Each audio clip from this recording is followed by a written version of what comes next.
Welcome to the Further Light Podcast, presented by Wisconsin Freemasonry, helping you accomplish your Masonic goals through education and more light.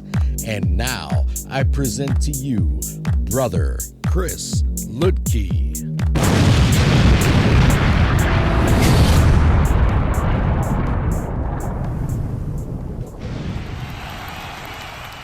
Listeners, scholars, brothers, this is Brother Christopher Lidke, and today I want to look at summer shorts. We're going to do a series here over the summer every couple of weeks where we present a short episode. It could be something from the Wisconsin Masonic Journal, it could be something from the Further Light newsletter, or a number of other places. But we want to keep the education rolling. With that in mind, I want to look at the allegory of Pythagoras and King Solomon.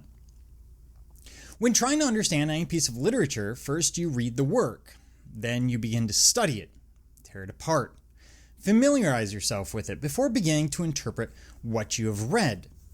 So why do we expect new brothers to learn only from the degree, posting, and repetition? We need to provide interpretation to assist in their understanding of the ritual. It is one thing to quote the ritual and wholly another to live it. And when we look at these ideas, it's like Shakespeare. We did not, in high school, read Shakespeare and immediately come out with a full understanding of what this guy by the name of Bill was saying. We had to have some interpretation, some assistance, and so that's what I want to do today. The following is one interpretation, the purpose of which is to elicit thought and comment, not to lay out any overarching truth. At the end of the day, this is just one interpretation. It is not the end-all be-all by any means. Now, there are two figures that we see on a regular basis in ritual. We see Pythagoras, or discussion of the Greeks with the 5 orders of architecture, the 7 liberal arts, etc. And we see discussion of King Solomon. So, in a broad sense, what do they mean? Well, we are told that the great Pythagoras, upon discovering his theorem, exclaimed, "Eureka!"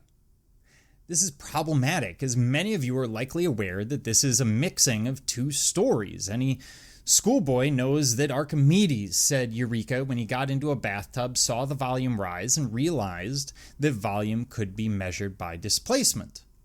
So, why? One, the discovery of a proof for a right triangle, and the other attributed to Archimedes. He sat in his bath one day, and upon seeing the water rise, he exclaims, "Eureka!" So why this odd mix-up? After all, Masons are traditionally learned men, and someone should have noticed by now. And this may be key to the understanding. When we look at Pythagoras, Pythagoras does not have literal meaning in the ritual. Rather, he stands for something. He's an allegorical figure. What if mention of Pythagoras is purely metaphorical, to call our attention to a specific idea? When you hear his name, perhaps you should understand it to mean wisdom from the Greeks, or in broader terms, profane knowledge, secular knowledge, as opposed to biblical metaphor, related to ideas of morals and virtue. This may be one way of encouraging learning outside of the holy writings. Coupled with the lessons of the 5 classes of architecture and 7 liberal arts, it seems a reasonable conclusion. So there are times that the ritual, there are times our teachings point us towards specific secular knowledge. And when our ritual is being formed and developed, that's generally going to be knowledge from the Greek world. They generally viewed in the 15th, 16th centuries, 17th centuries, that the Romans were generally, borrowing. They weren't really coming up with new knowledge. They were expanding on it, but they weren't doing something brand new. The Greeks, however, were developing novel knowledge, information about geometry, information about philosophy, and the world around us. They're among the first scientists. At the time, they were called philosophers, but we have many who are talking about the world being made up of atoms, the role of water, or what the universe is made out of. And so it makes sense that at times we are being told to go back and look at the Greeks. So when we see mention of Pythagoras, it means look back at the Greeks. And when we see that idea of look back at the Greeks, it means look at secular knowledge, not specifically Greek knowledge. Obviously, we've expanded our ideas of the world since, over the last 2,500, 2,400 years. But it becomes important. What then of Solomon? Perhaps he is also a similar key. Anytime he's mentioned, it may mean wisdom, but also refer to issues of virtue and morality, lessons one generally receives from holy writings. So when you see Solomon, it's referring to morality. It's referring to ideas of the religious, of deity, ideas of the spiritual. If these are true, it would change our understanding of the ritual. When we see mention of Solomon's temple, we could do the same thing. Solomon's temple being a representation of perfection. In other words, that constant seeking of the attainment of perfection that we know isn't a human trait, but just because we can't necessarily get there doesn't mean we shouldn't give her a swing.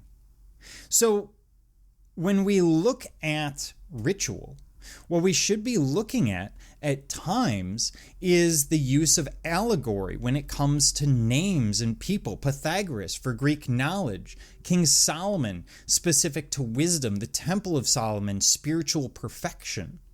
And it may well change the way you view things.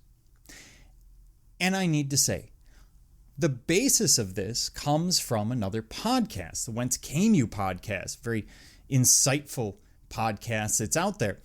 And I had heard part of this given, and I'm kind of expanding on it and playing with the idea here. Again, the idea is not to say this is absolutely how you must interpret it. It is simply to give you something to flip around in your mind and consider the next time you see ritual. Thank you for joining me, Brother Chris Lidke, and the entire Further Light team on your quest to find more light through Masonry. Are you interested in learning more about Freemasonry in Wisconsin? Visit wisconsinmasons.org to learn more about Masonry and access further educational content and more light. Once again, that address is wimasons.org. Any questions, comments, or suggestions, please email us at education@wisconsinmasons.org. And thank you for listening.